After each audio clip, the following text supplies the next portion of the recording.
Video ini hanya untuk mereka yang punya logika. Bagi yang tidak punya logika, skip aja. Ternyata izin untuk pendirian gereja itu berharga mahal. Bisa puluhan juta atau ratusan juta rupiah atau bahkan miliaran rupiah. Kabar memprihatinkan ini diangkat dalam acara dialog kebijakan yang diselenggarakan Setara Institute bersama Presidium Hak Beribadah atau PBH pada 23 Juni di Jakarta. Baik pembicara maupun peserta diskusi mengiyakan bahwa sudah jadi rahasia umum bahwa izin pendirian gereja baru bisa keluar kalau pihak pendiri gereja mengucurkan dana dalam jumlah besar. Ini bukan biaya resmi, ini semacam uang jago, uang preman atau uang keamanan lah. Misalnya saja persetujuan dari warga, persetujuan RT dan RW, persetujuan wali kota, dan juga rekomendasi Forum Kerukunan Umat Beragama. Memang sih ini tidak berlaku di semua kasus. Namun ada cukup banyak peristiwa yang menunjukkan bahwa kasus pemalakan semacam itu memang terjadi. Dialog ini sendiri diselenggarakan untuk mempelajari mengapa di Indonesia terus berlangsung berbagai aksi penindasan terhadap hak mendirikan rumah ibadah dan hak beragama kaum minoritas.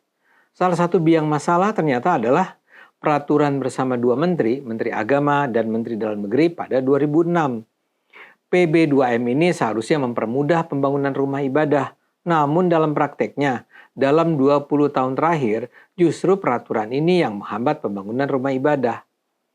Dalam PB2M terdapat begitu banyak persyaratan yang digunakan untuk mempersulit atau bahkan memeras mereka yang ingin membangun rumah ibadah. Misalnya saja, dalam PB2M itu, agar sebuah rumah ibadah bisa berdiri, diperlukan adanya persetujuan dari 60 warga setempat. Lantas ada pula persyaratan tanda tangan RT, RW, kepala daerah, dan juga FKUB. Syarat-syarat inilah yang pada gilirannya dijadikan sasaran pemerasan. Di banyak daerah, biaya total yang dikeluarkan bisa mencapai puluhan atau ratusan juta rupiah. Mereka yang jadi korban pemerasan pun enggan untuk mengangkatnya secara terbuka. Mereka takut bila diangkat ini justru bisa menimbulkan kemarahan yang akan makin mempersulit keadaan. Karena itulah PHB mengusulkan agar PB2M sebaiknya dicabut saja oleh Presiden untuk kemudian diganti oleh peraturan Presiden yang menjamin kebebasan beragama dan beribadah di seluruh Indonesia. PHB adalah wadah kerjasama berbagai organisasi seperti Setara, ICRP, PIS, Sejuk, Penganut Agama Leluhur Nusantara, Tegas Jaga Indonesia, BKSGLK, BAMAK, dan Komnas Perempuan. PHB percaya Perpres ini perlu segera diluncurkan. Namun demikian, para peserta diskusi menyadari ini bukan perkara mudah. Ada kekhawatiran bahwa isu ini tidak akan memperoleh perhatian cukup dari Presiden dan pemerintah. Masalahnya, tidak cukup banyak pihak yang bersedia berisik mempersoalkannya. Media massa sendiri nampak enggan mengangkat isu hak beribadah. Topik keberagaman di satu sisi tidak mudah menarik khalayak. Kalau di industri televisi istilahnya ratingnya rendah. Tapi lebih dari itu, di sisi lain, media bisa saja memilih diam karena diancam oleh kelompok-kelompok intoleran. Beberapa tahun yang lalu, sebuah stasiun radio swasta akhirnya menghentikan acara talk show rutin tentang keberagaman karena adanya ancaman terhadap pengiklan yang bersedia mensponsori acara tersebut. Begitu juga tak banyak tokoh masyarakat yang bersedia memperjuangkan hak beribadah kaum minoritas.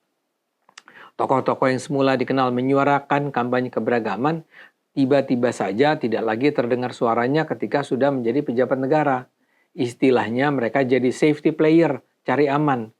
Begitu juga banyak politisi yang hendak bertarung di pemilihan legislatif atau wali kota, bupati, gubernur takut untuk bicara terbuka karena takut kehilangan suara.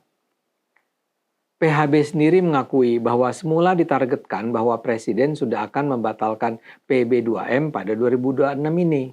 Namun kini disadari bahwa perjuangan mungkin akan butuh waktu lebih lama atau jauh lebih lama. Mudah-mudahan Presiden Prabowo dapat mendengar dan merespons harapan ini. Karena hak beribadah adalah hak asasi yang selayaknya dipenuhi dalam sebuah masyarakat demokratis. Perjuangan harus dilanjutkan, kebenaran mudah-mudahan akan menang.